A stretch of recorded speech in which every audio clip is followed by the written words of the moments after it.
현지학자에서 비운의 사형수로 이렇게 돼 있는데, 여러분 성산문 하면 제일 먼저 떠오르는 게 사육신 아닙니까? 그렇죠. 어, 왕가 사는 남자 보셨습니까? 예, 볼만합니다. 괜찮아요. 이 단종이 거기 와 있죠. 단종을 포기하려고 성산문하고 여러 사람들이 이제 모의를 하다가 밀고자가 생겨가지고 역적으로 이제 죽었습니다. 음, 그런데 성산문이 주로 활동했던 시기가 세종 때잖아요.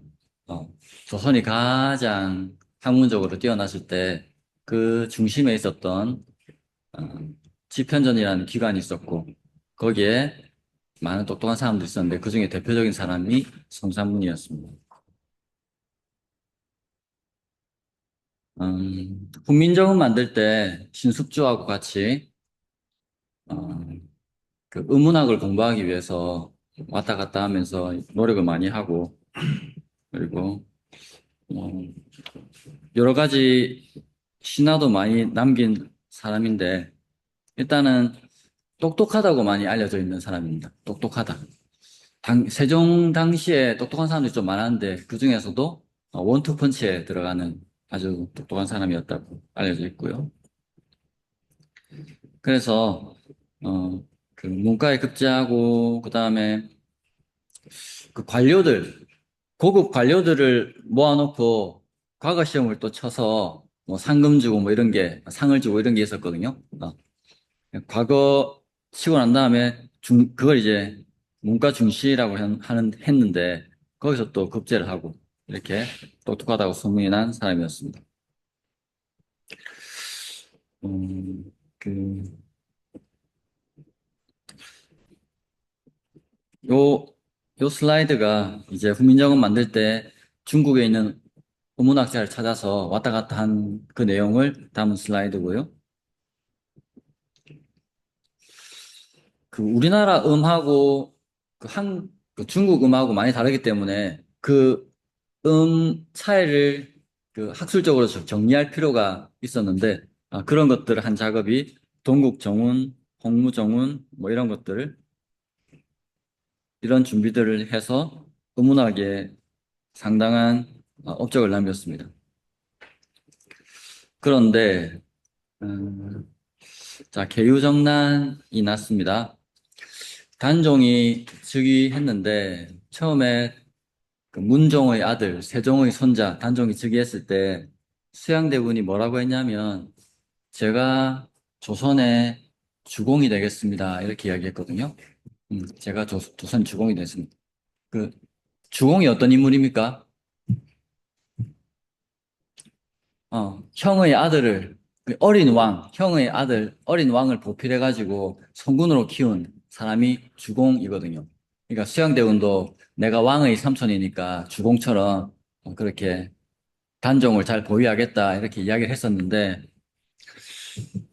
말하고 다르게 정치적 상황은 수양대군이 정권을 노리는 방향으로 가게 되었고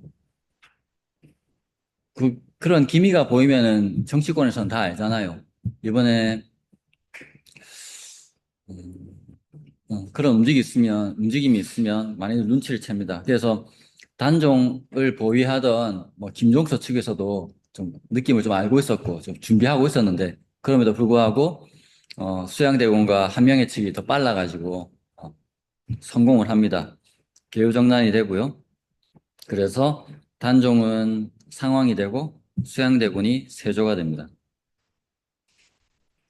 됐을 때 세조가 이제 수양대군이 세조가 된 다음에 자기가 왕이 된 그 일에 도움을 준 신하들에게 어, 상을 내렸습니다. 상을 내렸는데 우연찮게 그때 성산문도 상을 받게 됩니다. 그러니까 세조가 성산문을 잘 봐가지고 상을 내리면서 이제 니는 내가 상을 줄 테니까 내 오른팔이 되라 그런 의미죠. 크게 그 역모를 할 때 도와준 것이 아니라 내가 이제 공신할 때 니 안 도와줬어도 내가 상을 줄 테니 너 이제 같이 내 편이 되라 이런 뜻으로 이제 성사문에게 그 공신의 칭호를 줬는데 성사문이 그걸 사양을 했어요. 사양을 했는데 더 사양하다가는 역적으로 몰릴 것 같아서 그냥 받고 그냥 입 다물고 있었습니다. 그런데 아무래도 자기가 유학자로서 수양대원의 쿠데타가 옳지 않다는 것을 마음으로 느끼고 있었기 때문에 그냥 세조를 모시기에는 좀 그랬어요.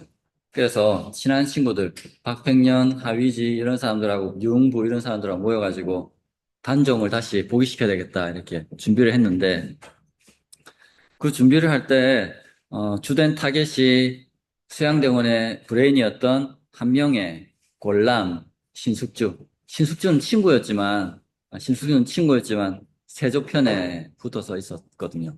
그래서 이런 사람들을 타겟으로 삼아가지고 쿠데타를 이제 준비를 했습니다. 그런데 쿠데타 준비 세력 중에 한 사람이 날짜가 다가오니까 쫄아가지고 어, 밀고를 합니다. 자기만 살기 위해서 밀고를 합니다. 그 바람에 죽게 되는데 그때 그 주된 모의 세력, 사육신 주된 모의 세력 중에 유응부만 무인이었고 나머지 다 문신이었거든요. 그러니까 유응부가 막 그 밀고 해가지고 잡혀가서 막 고문 받으면서 유응부가 화가 나가지고 내가 이럴 줄 알고 문신들하고 일 안 할라 했는데 내가 문신들하고 일하니까 일이 그랬다면서 막 이렇게 했다고 하고 또 유흥부가 얼마나 대단한 사람이었냐면 고문할 때 막 지지잖아요. 막 지지면 다른 사람들 막 이렇게 할 때 유흥부는 막 지짐을 당하면서 시원해 다시 달가서 지지라 이러면서 그 정도로 대찬 사람이었는데 너무 안타까워가지고 자기는 내가 딱 단종을 포기시키고 싶었는데 못 돼서 너무 안타까워했습니다. 아무튼 그런데 이 김질이 밀고 할 때 와 지금 단종 포기하려는 쿠데타 모의가 있습니다 하고 세조한테 밀고 할 때 첫 번째 주동자가 누구냐 말했을 때 성산문이었습니다. 성산문이 주도했습니다. 이렇게 그러다 보니까 예, 성산문 이 영모의 수괴죠. 영모의 수괴 성산문이니까 세조가 직접 국문을 합니다. 세조가 직접 국문을 합니다.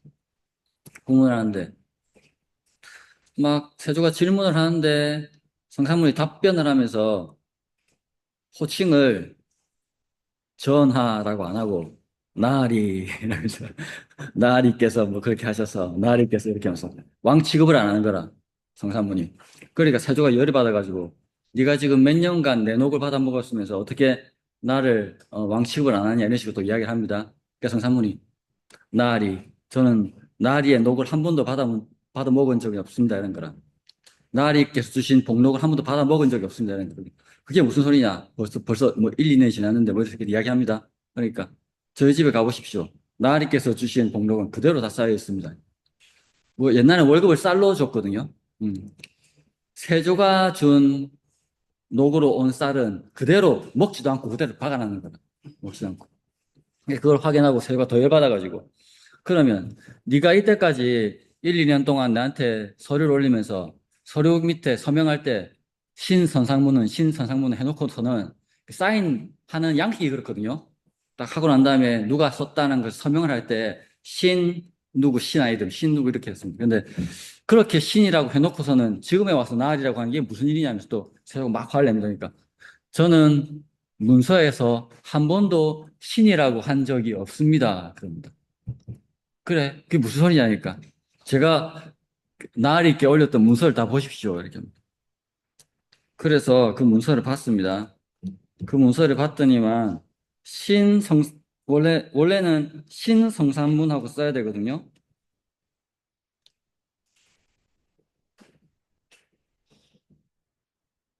이글, 이 글자죠. 신성산문인데 뭐라고 썼냐면 이렇게 썼습니다. 보통 정자로 안 쓰니까, 정자로 안 쓰고 그냥 약자로 쓰니까 신이라고 안 쓰고 다 거성상문, 대단한 성상문 이렇게 다 썼습니다. 그리고 북문할 때 세조 옆에 바로 신숙주가 있었습니다. 신숙주가 있으니까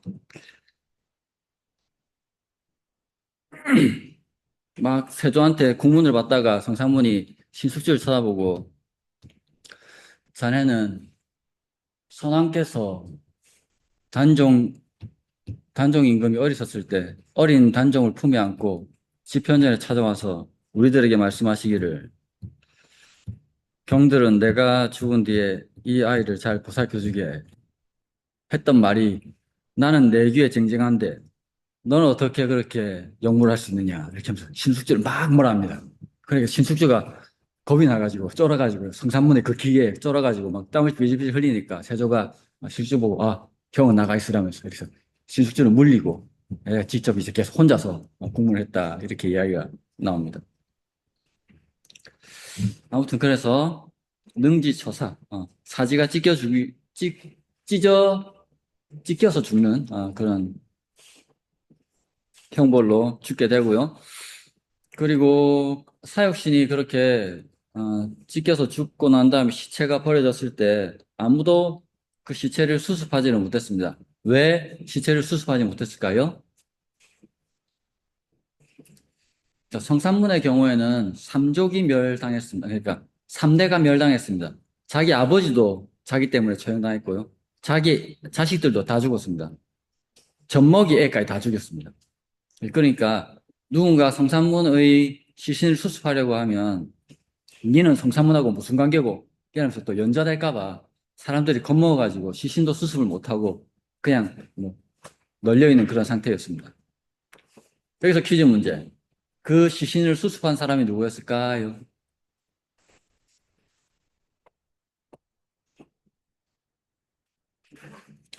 그 시신을 수습한 사람이 김시습이라는 사람입니다. 김시습입니다. 김시습은 단종이 폐위됐을 때 그러니까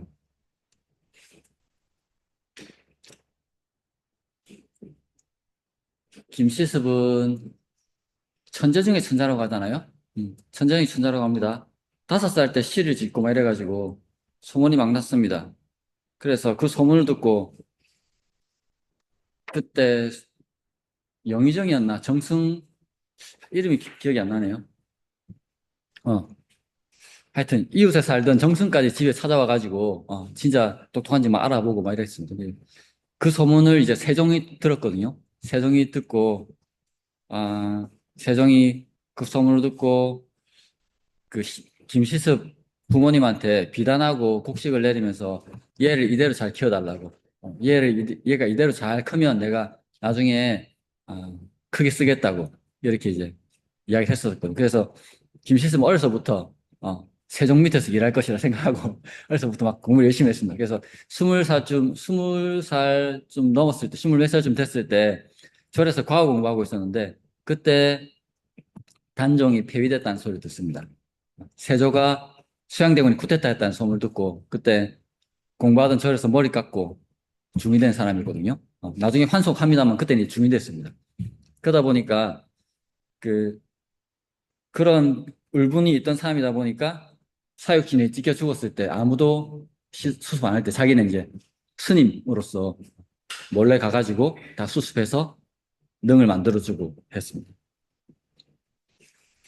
그래서 일단 역적으로 찍혀가지고 성산문하고 사육신도 죽은 다음에는 역적의 글은 읽으면 안 됩니다. 그래서 성산문의 글들은 다 수면 위로 나오지 않고 다 잠겨 있었습니다. 그런데 음, 시간이 좀 지나서 남효원이라는 또 대찬 사람이 아무도 사육신에 대해서 언급하지 못하던 그런 엄혹한 시절에 육신전 사육신의 이야기를 글로 남깁니다. 그리고 뭐 한 200년 또 지나서 그때는 이제 사면이 됩니다. 성사문이 사면이 되고요. 나중에는 추모하는 건물도 지어집니다. 뭐 진짜인지 가짜인지 모르겠지만 세조가 이런 말을 했답니다. 수양대군이 이제 세조가 되었고 세조가 사역진들 다 죽였는데 죽인 다음에 세조가 이런 말을 했답니다. 오늘날에는 이 사람이 난신이지만 역적이지만 후세에는 충신이다. 이렇게 이야기했다고 합니다. 자기도 자기가 쿠데타 했다는 거 아니까 그렇게 이야기했겠죠. 자, 그러면 이렇게 살았던 성산문의 시를 한번 보도록 하겠습니다.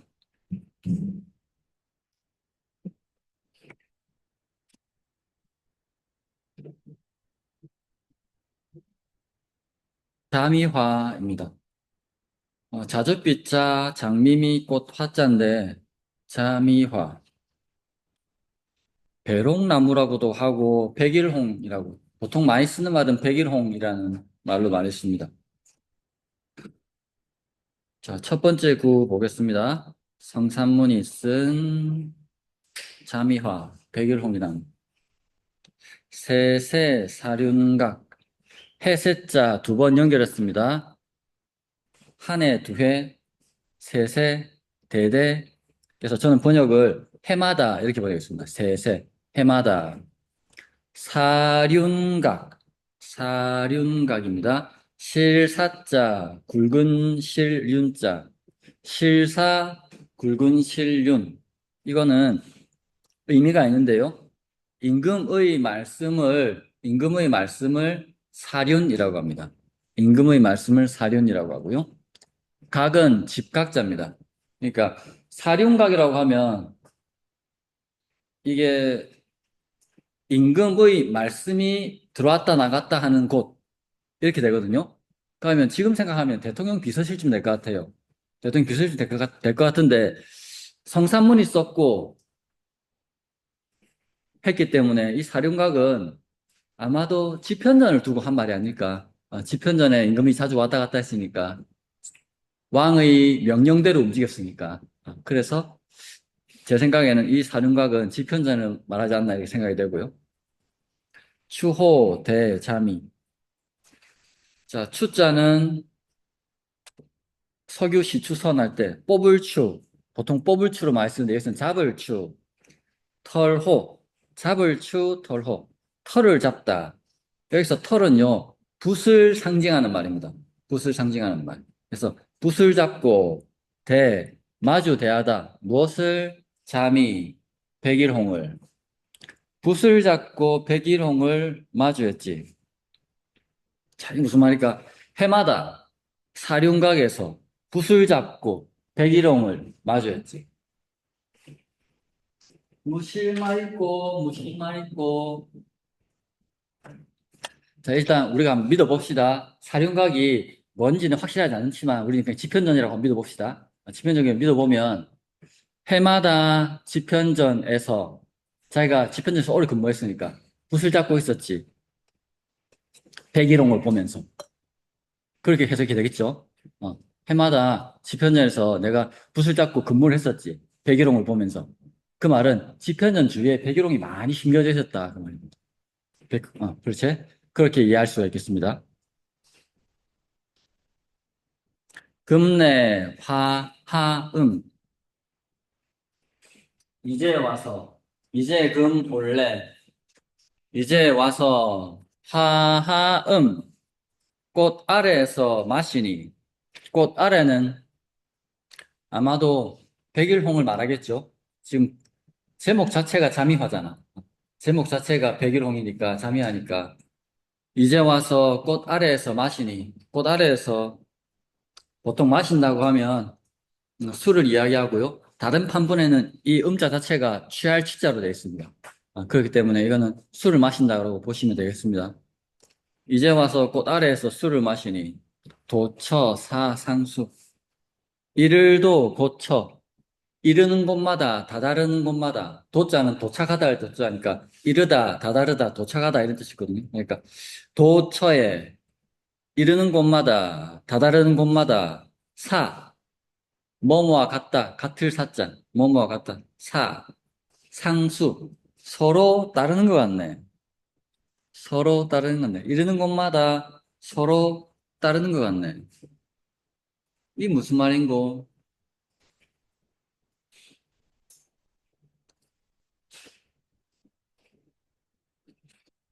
해마다 집현전에서 내가 오랫동안 몇 년 동안 붓을 잡고서 막 임금의 명에 따라서 일을 하면서 집현전 주위에 심겨져 있는 배기록을 많이 봤었는데 지금은 이제 집현전을 떠난 그런 상황에서 집현전에 근무하지 않은 사람으로서 집현전에 와서 다시 배기록 아래서 술을 마시니 곳곳마다 서로 다른 것 같네요. 곳곳마다 서로 다른 건데 이거 어떻게 해석하면 좋겠습니까?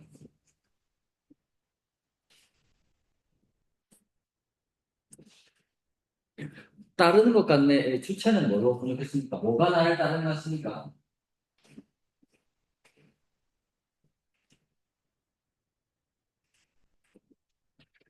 지금 여기 나온 거의 대표적인 거는 백일홍이죠. 백일홍이 있고, 그 다음에 지편전도 있고, 확실하진 않습니다만은, 아마도 제 생각에는 이때는 이제 세조가 왕이 된 다음에, 세조가 왕이 된 다음에, 또는, 세조가 왕이 된 다음에 자기 지편전 떠나서 다른, 그, 다른 관직으로 일하고 있었었거든요. 음. 그래서 그때 와가지고 세조라는 왕이 있으니까 지금 자기는 마음이 안 좋습니다. 근데 자기가 좋아했던 세종, 문종, 단종 이런 왕을 생각하고 하니까 마음이 좀 여러 가지로 울적하겠죠. 그런 마음을 이 백일홍도 알아줄 것 같고 이 집현전도 알아줄 것 같고 내가 지금 술이 취해가지고 옛날에 감상에 막 젖어 있는데 그 나의 슬픈 마음을 이 백일홍도 알아주는 것 같고 이 집현전 건물도 알아주는 것 같고 뭐 저는 그렇게 해석을 합니다. 자, 국조시산에는 비와 평이 있다고 했습니다. 기억나십니까? 국조시산에는 허균이 시 한 편에다가 시 전체에 대한 시 전체에 대해서 그 말한 것을 비라고 하고 어떤 특정한 구절에 대해서 말한 것을 평이라고 하거든요. 여기 이 시에서는 도처 사상수 이 구절에다가 평을 남겼습니다. 평을 남겼는데 유정이라고 평을 남겼어요. 정이 있네. 정이 있다. 취해가지고 꽃도 내 마음 알아주는 것 같고 취해가지고 저 지편전도 날 알아주는 것 같고 뭐 이 상태를 어, 인간미가 있다. 정이 있다. 뭐 이렇게 표현을 했습니다.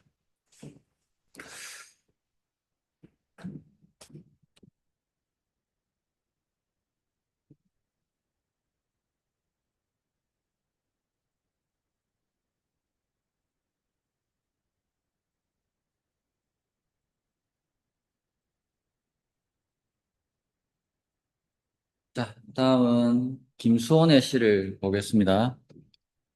자, 김수원도 참 말하고 보니 그렇네요. 가만히 생각해 보니 우리가 지금 여기서 배울 만한 인물들은 다 천재였네. 어, 이 천재가 되고 또 공이 있고 해야 우리가 몇백 년 뒤에 우리가 이름을 알지. 그냥 보통 사람 우리가 이름도 모르잖아요. 그런 거 같네. 김수원도 그 그냥 공부할 때 예, 공부할 때 그 봐야 될 책 한 장씩 뜯어서 그걸 외워서 뭐 먹었다는 그런 전설이 있는 사람입니다. 그러니까 공부해야 될 게 있으면 옛날 유학자들은 다 책을 외웠잖아요. 외웠는데 특히 이 사람은 늘 한 장씩, 두 장씩, 세 장씩 들고 다니면서 그걸 계속 보면서 이렇게 외웠다는 그런 기록이 남아 있는 사람입니다.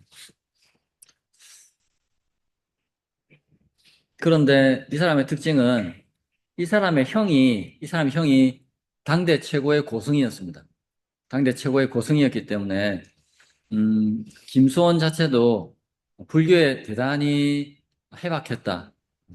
그리고 불교를 진심으로 믿고 수행했다. 이렇게 알려져 있습니다.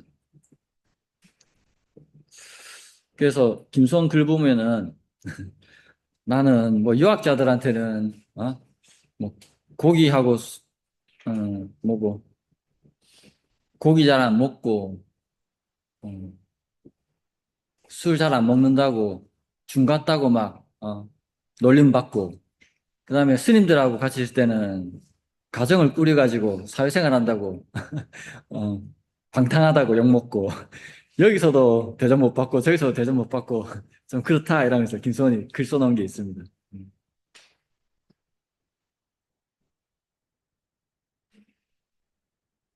음. 성산문, 신숙주, 이석형들과 함께, 똑똑하다고 소문이 났던 김수원이고요. 어,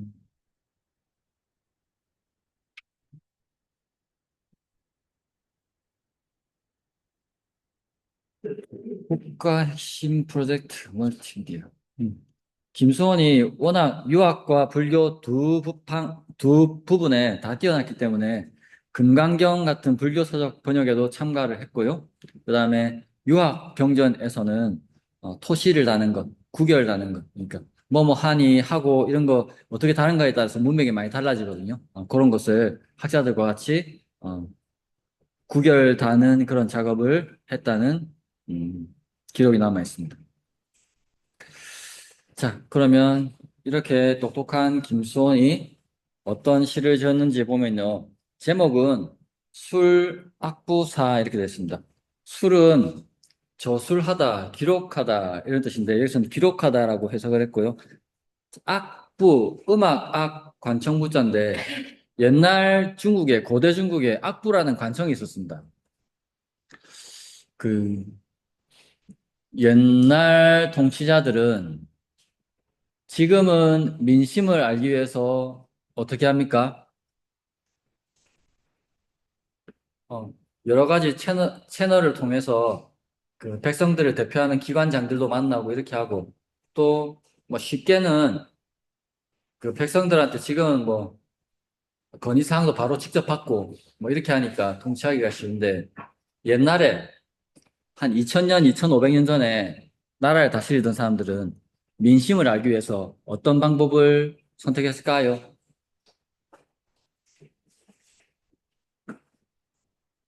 어떤 방법이 있었을까?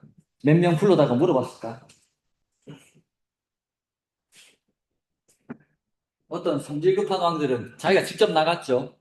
조선 왕조 기록에도 나와 있는데 성질 급한 왕은 그냥 양반 복장 해가지고 신하 한두 명 데리고 시장을 막 돌아다녔답니다. 애들 뭐라고 하는지 보려고.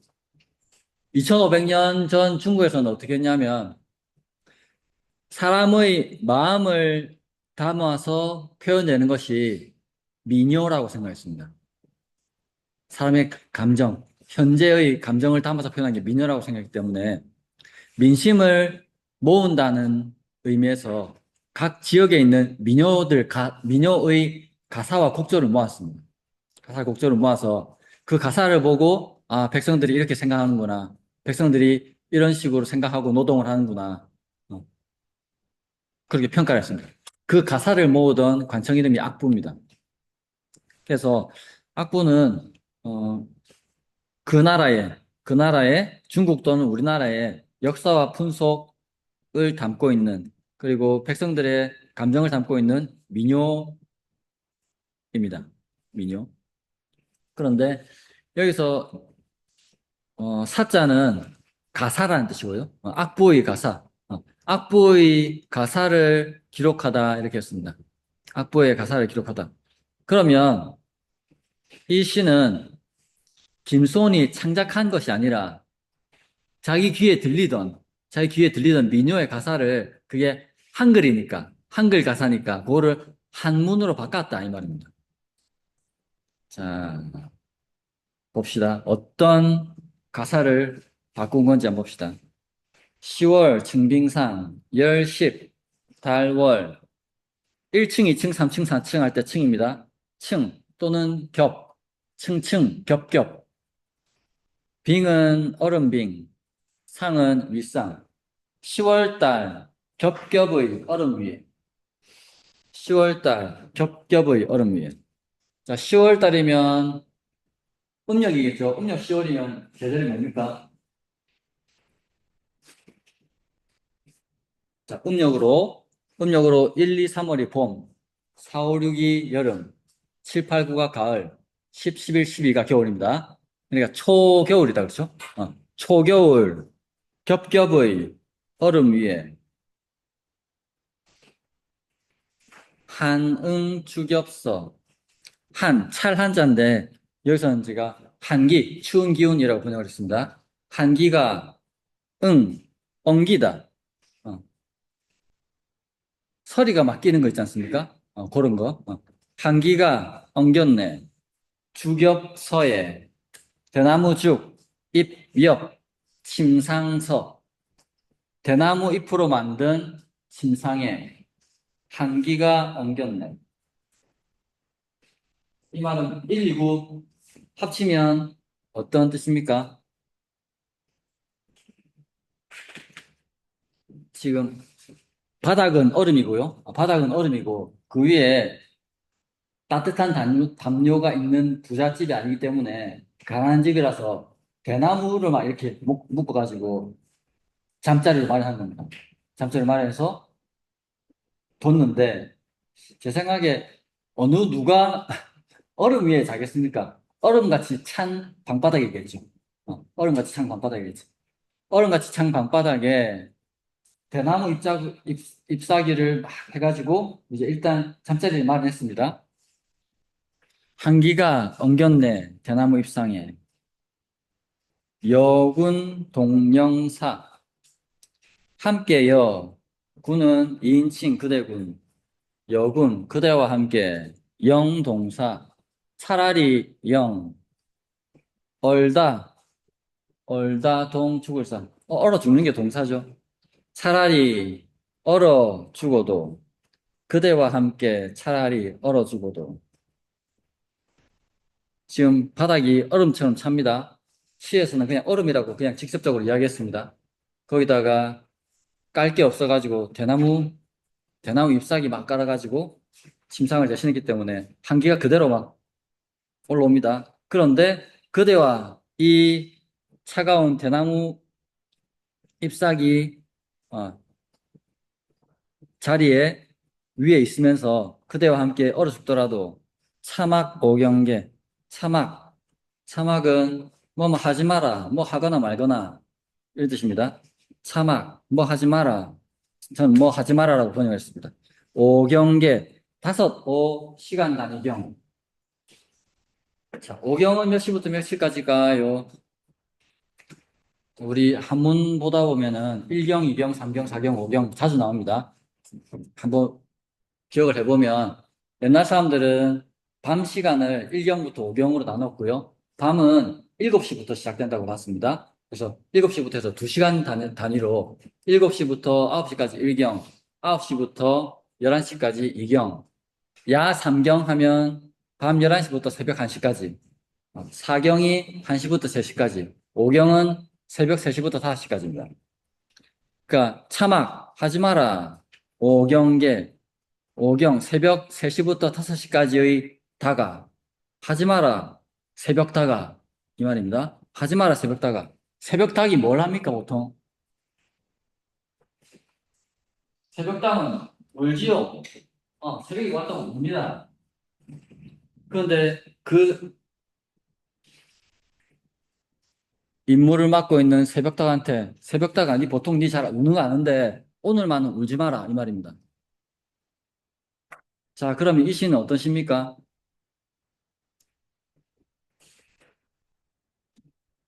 왜 울지 마라 했습니까?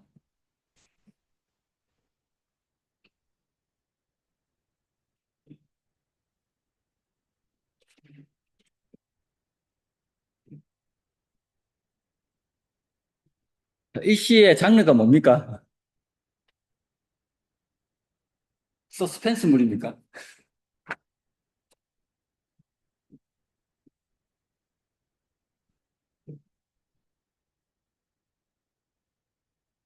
연애시죠, 연애시. 연애시입니다.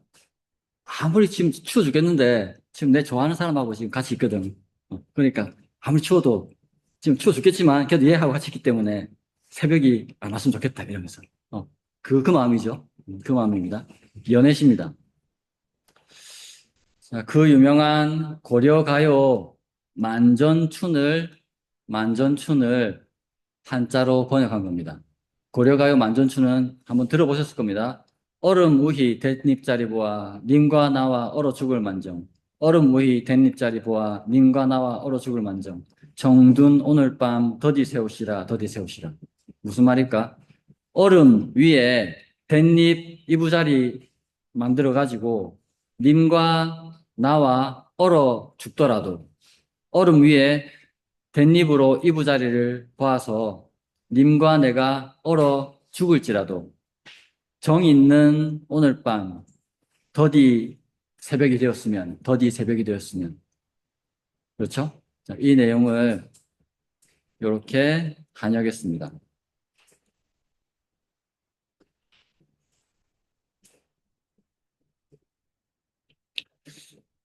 그 참 점잖은 유학자가 이런 시를 한역을 했네요.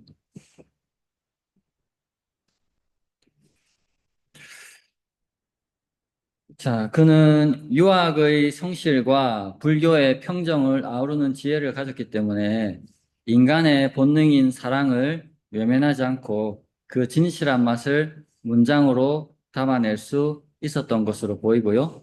이것은 단순히 남녀의 욕망을 노래한 것으로 해석할 수도 있지만 한편으로는 모든 생명이 지닌 근원적인 그리움에 대한 깊은 이해와 연민의 표현으로 볼 수 있습니다. 우리 모두는 너무 연약한 존재라는 거죠. 그래서 좋아하는 사람과 같이 있으면 그 무엇보다도 소중하다. 뭐 이렇게 해석을 하는 겁니다.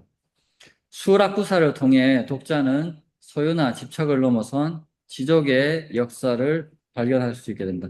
내 사랑하는 사람만 있다면 다른 조건이 아무리 안 좋아도 나 견딜 수 있다. 이런 만족할 줄 아는 삶을 볼 수 있겠다는 거죠. 죽음을 무릅쓰고 현재의 사랑에 몰입하는 시인의 모습은 화자의 모습은 내일의 걱정에 매여서 오늘 잃어버린 현대인에게 평온과 열정의 조화를 가르쳐 주는 것처럼 보입니다.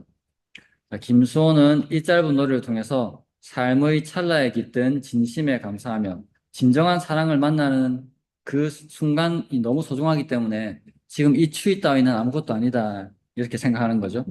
그 뜨거운 생명력을 온전히 누리는 것이야말로 가장 높은 단계의 지혜일 수 있음을 우리에게 이야기하고 있다. 이렇게 평가를 해봤습니다. 자, 다음 시의 시인은 강희안이라는 사람입니다. 강희안. 강희안은 뭐 말 그대로 금수저입니다. 금수저. 이모부가 세종대왕입니다. 기분이 어떨까요? 이모부가 세종대왕이면. 이모부가 세종대왕입니다. 그리고 뭐 외할아버지는 영의정이고 이모부 세종대왕이고 아무것도 안 해도 그냥 잘 먹고 잘 사는 그런 집안입니다. 그런데 다행히도 이 사람은 또 성품도 참 좋았습니다. 성품도 참 좋아서 다른 짓 안 하고 학문에 그 문학에 예술에 열중하면서 삶을 보냈습니다. 그래서 그 강희안의 별명이 삼절입니다. 석삼자 빼어날 절자. 세 가지가 빼어나다. 무엇 세 가지가 빼어났냐면 시를 잘 썼다. 시에 빼어났고 글자를 잘 썼다. 서를 잘했고 그다음에 그림을 잘 그렸다. 화. 시서화 삼절 강희안 이렇게 불렸습니다. 시서화 삼절.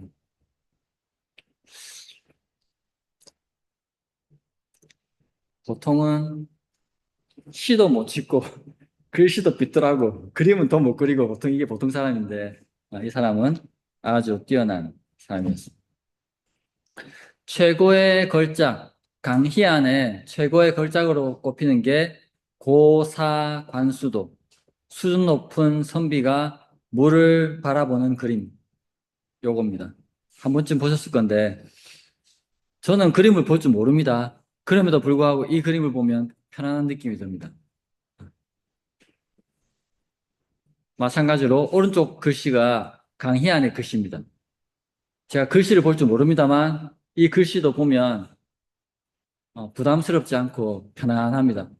어, 넉살 좋은 인품 좋은 아저씨가 쓴 것 같은 그런 느낌이 듭니다.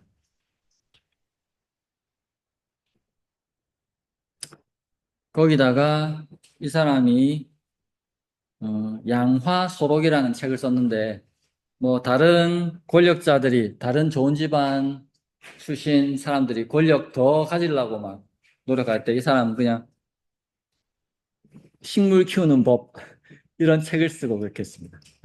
얼마나 소탈한 사람인지 알 수 있겠죠. 다른 데 욕심이 없는 겁니다. 거기다가 욕심 부리면 어떻게 될 것이다. 욕심 부리면 정치적으로 어떻게 그 불이익을 당할 것이라는 것을 아마 뼛속 깊이 알았던 것 같아요. 그렇기 때문에 다른 욕심 안 부리고 조용하게 이렇게 살았던 것 같습니다. 그렇기 때문에 자 성산문이 단종 복위 계획을 세웠을 때 강희안도 거기에 연루되었다는 여러 가지 말들이 나왔습니다. 말들이 나왔는데 그래서 세조의 측근들은 강희안도 처벌해야 된다고 그렇게 이야기했는데 세조가 직접 강희안을 살려줘야 된다 이렇게 해가지고 했고 그리고 성산문도 강희안은 아무런 관련이 없다 이렇게 막 극구 부인을 했습니다. 그렇게 해서 강희안은 살아남았다고 알려져 있습니다. 자, 이 뛰어난 강희안 시서와 삼절이 어떤 시를 지었는지 한번 봅시다. 최자휴 구서 작 청산 백운도 일폭 인재기상이라는 조금 긴 제목입니다. 자, 최자휴 구서. 자, 최자휴는 아마 자휴는 자인 것 같고 채가 성인 것 같아요. 그러니까 이 좀 더 찾아보면 뭐가 나올 것 같은데 제가 시간이 충분하지 못해서 더 찾아보지 못했습니다. 최자휴는 사람을 가리킨다고 보고요. 최자휴가 구서 글씨를 요구하기에 최자휴가 글씨를 요구하기에 강희안이 워낙 글씨를 잘 쓰니까 최자휴라는 사람이 아예 강희안 자네 우리 집에 걸어놓게 글씨 좀 써주시게 이렇게 부탁했다는 거죠. 그러니까 최자휴가 나에게 글씨를 요구하기에 작 청산백운도 일폭 작 그렸다 만들었다 청산백운도 한 폭을 만들었다 푸른 산 그다음에 흰 구름이 있는 그림 한 폭을 만들어서 그려서 최자유가 그냥 글씨 좀 써달라고 했는데 글씨 써달라고 하는데 아예 그림을 그렸습니다. 그림을 그리고 천산백운도라는 한 폭의 그림을 그리고 그 그림을 통해서 그 그림의 위에 제 글을 적었다 이 말입니다. 그냥 글만 적기에 자기가 좀 심심했던 모양이지. 그래가지고 일단 그림을 쫙 그리고 그 그림 옆에다가 글씨를 쫙 써줬다는 겁니다.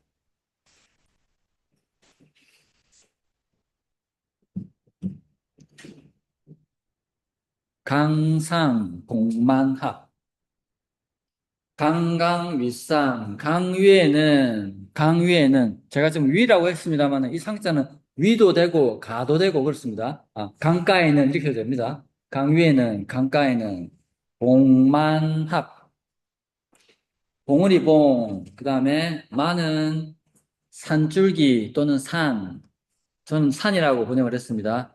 봉우리와 산이 만나고 만날 합 강가에는 강위에는 산봉우리와 산이 만나고 강변 수목평 강강가변 강가에는 수목이 나무수 나무목 수목이 저는 번역을 나무들이 이렇게 했습니다. 수목이 나무들이 평평하네. 강 위에는 봉우리와 산이 만나고 강가에는 나무들이 평평하네. 이 1, 2부는 뭘 묘사한 것일까요?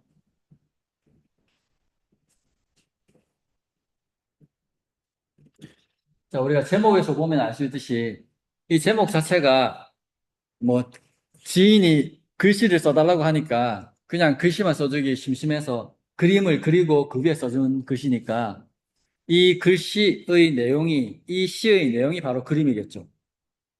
청산백운도라고 했잖아요. 그러니까 산과 구름이 있는 그림인데 그 산과 구름에 강도 있는 것 같아요. 그 그림 속에. 그래서 자기가 그린 청산백운도의 모습을 1, 2구에 이렇게 표현을 했습니다. 그리고 3, 4구는 백운, 미, 원근. 흰 백자, 구름 자. 흰 구름에 미, 미혹할 미라고 보통 많이 하는데, 미혹하다는 자체가 헷갈린다, 흐리다 이런 뜻이기 때문에 흐릿하다 이렇게 번역을 했습니다. 흰 구름에 흐릿합니다.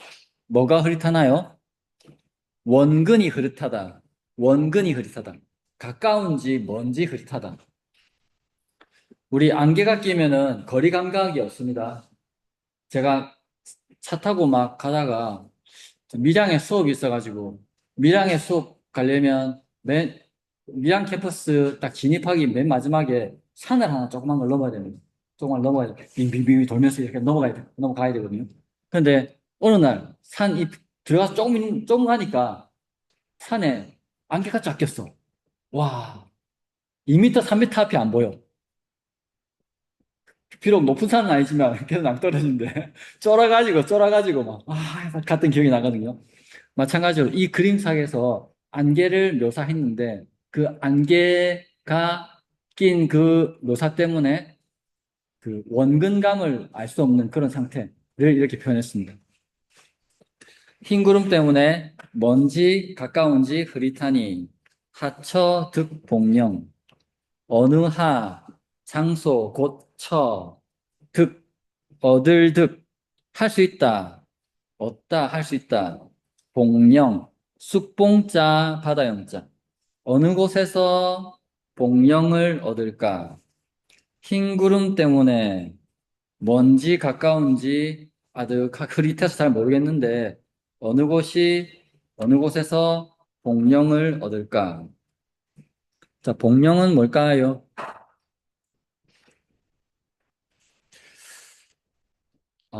신선을 섬기는 도교에서는 삼신산이라는 개념이 있습니다. 세 곳의 신령스러운 산, 세 곳의 신령스러운 산이 있는데 그 산 이름이 복례산, 영주산, 방장산 이렇습니다. 복례산, 영주산, 방장산.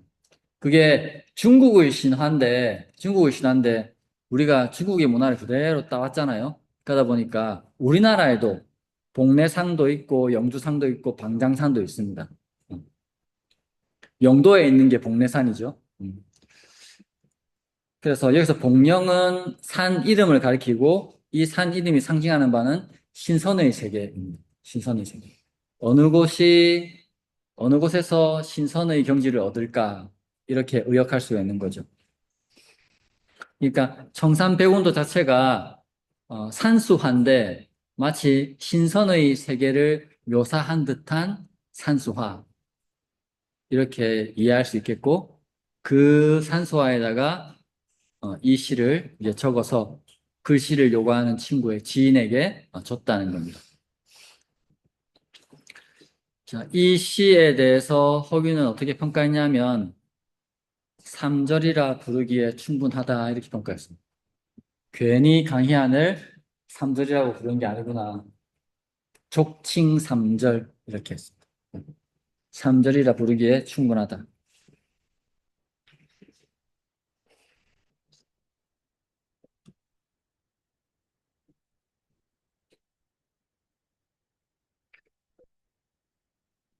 최자휴 구서에 담긴 고요한 산수와 구름 이미지는 바쁜 일상을 살아가는 우리 현대인들에게 스스로를 돌아보는 겸손, 만물을 존중하는 공경의 마음을 일깨워 줍니다. 일깨워 준다고 생각을 합니다. 진정한 이상향인 복령은 신선의 세계는 먼 곳에 있는 것이 아니라 욕심을 내려놓고 자연과 하나 되어 느끼는 감사와 어질음의 마음속에 있다는 사실을 이 시는 증명하고 있다. 이렇게 한번 평가를 해봤습니다. 자, 다음은 성간이라는 사람이 지은 시를 볼 텐데요. 먼저 작가부터 한번 보겠습니다. 자, 이 성간도 공부만 잘했던 것이 아니라 글도 잘 쓰고 재주도 좋고 음악도 하고 거기다가 점까지 잘 봤다. 이렇게 이야기를 합니다. 14살 때 진사시에 합격했습니다. 지금으로 따지면 14살 때 사법고시 1차에 합격한 겁니다. 엄청 똑똑한 거죠. 엄청 똑똑해. 근데 이제, 어, 3차까지 완전히 합격한 거는 25살 때였는데, 아무튼 1차는 14살 때 합격을 했습니다. 근데 안타깝게도 이 사람은 29살이라는 젊은 나이에 세상을 떠나서 많은 그 업적을 남기지는 못했습니다. 그런데 그럼에도 불구하고 국문학사에서 그가 폐관문학 작품을 남겼다는 것 때문에 좀 많이 평가를 받는 그런 사람입니다. 자, 성간이 지은 노래는요. 제목이 나홍곡입니다. 나홍곡. 글자가 좀 어려운데 어, 나홍곡이라는 악곡이 원래 있습니다. 원래 있는데 당나라, 중국 당나라 문종 연간에 만들어진 악부입니다. 아까 악부 뭐라고 했습니까? 미녀라고 했죠. 미녀라고 했습니다. 장사꾼의 아내가 장사를 위해서 멀리 떠난 남편을 그리워하는 내용을 담고 있는 나홍곡이라는 노래가 중국 당나라 시대에 있었습니다. 근데 그 나홍곡을 본받아서 성간이 마치 자기가 장사꾼의 아내가 된 것처럼 감정이입을 해서 이 시를 지었다 이 말입니다. 이게 뭐 10편이 넘는데 그 중에서 허균은 세 수를 뽑아가지고 소개하고 있습니다. 자, 첫 번째 수 보겠습니다. 위보 난군도. 자, 위는 하다, 되다 라는 뜻이고요. 보는 조선일보, 동아일보 할 때 알릴 보자로 많이 쓰잖아요. 또 갚을 보자로도 많이 쓰고. 여기서는 물어보다, 물을 보자입니다. 물을 보자. 자, 낭군, 남편군, 낭군, 남편에게. 도는 길도자, 진리도자, 인도할 도자 많지만 여기서는 말할 도자로 해석을 합니다. 말할 도자. 그래서 위보 낭군도 하면은 낭군에게 물어서 말한다. 낭군에게 물어서 말한다. 이런 뜻입니다. 그냥 편하게 말하면 남편에게 묻는다. 이 말이죠. 남편에게 묻는다. 앞에 위자가 들어간 이유는 묻는다는 것을 강조하기 위해서 묻는 행위를 한다 이런 뜻이거든요. 묻는 행위를 한다. 남편에게 물어 말하니 금년 귀미니 금년 올해 귀 돌아오는가 미기 돌아오지 못하는가. 지금 장사하러 갔는데 뭐 일주일 이주일 갔다 오는 게 아니라 지금 해를 넘기도록 안 오고 있는 겁니다. 해를 넘기도록. 그리고 이걸 보니 올해는 오는가 안 오는가 하는 거 보니까 아마 작년에도 안 왔고 재작년에도 안 왔던 것 같아요. 그래서 간지 지금 몇 년 된 것 같아. 그래서 올해는 돌아오시나 못 오시나. 강두 춘초로 강강자 머리 두자 머리 두라고 해도 되고 보통 뭐 강가라고 해도 되고요. 강머리 강가 강머리에 춘초록 봄춘 풀초 푸를록 강가에 강머리에 봄풀이 푸르면 강가에 강머리에 봄풀이 푸르면 시첩 단장시 이것이 이것인데 문맥상 강가에 봄풀이 필 때를 가리키거든요. 강가에 봄풀이 필 봄풀이 풀을 그때를 이 시자로 가리키거든. 그러니까 원래는 이것이지만 여기서는 이때로 해석하는 게 더 자연스럽겠습니다. 이때가 첩 장단시 첩 계집 첩자인데 보통 여성이 스스로를 첩이라고 하면 어, 겸양의 1인칭 대명사로 쓰입니다. 1인칭. 그래서 번역은 저의 이렇게 했습니다. 저. 이때가 저의 단장시, 끈을 단 창자장 때시, 이때가 제 창자가 끊어진 때입니다. 자, 이건 뭡니까? 강가에 봄풀이 풀어지면 왜 이 여인의 창자가 끊어집니까?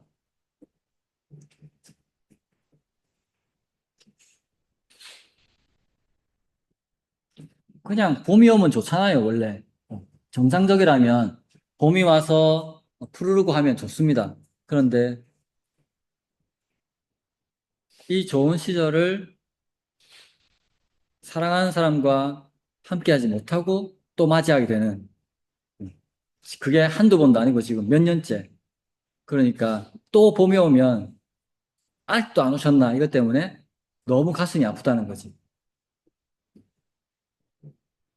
그래서 창자 끊어지는 때라고 묘사를 했습니다.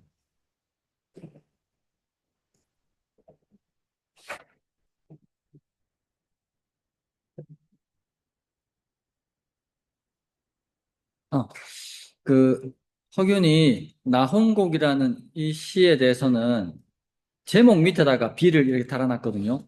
제목 밑에 비를 달아서 이 세 편은 당나라 사람들의 악보와 매우 비슷하다. 그러니까 원본 나홍곡과 거의 차이 없이 똑같다.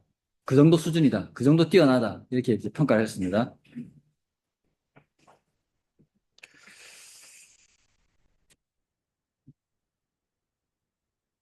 자, 강머리에 봄풀 푸르게 돋아날 때가 바로 저의 창자가 끊어지는 때입니다. 이 구절은 자연의 생명력이 넘치는 봄과 화자의 지은이의 절망적인 단장의 슬픔, 창자가 끊어지는 슬픔을 대비시키는 효과를 나타내고 있고요.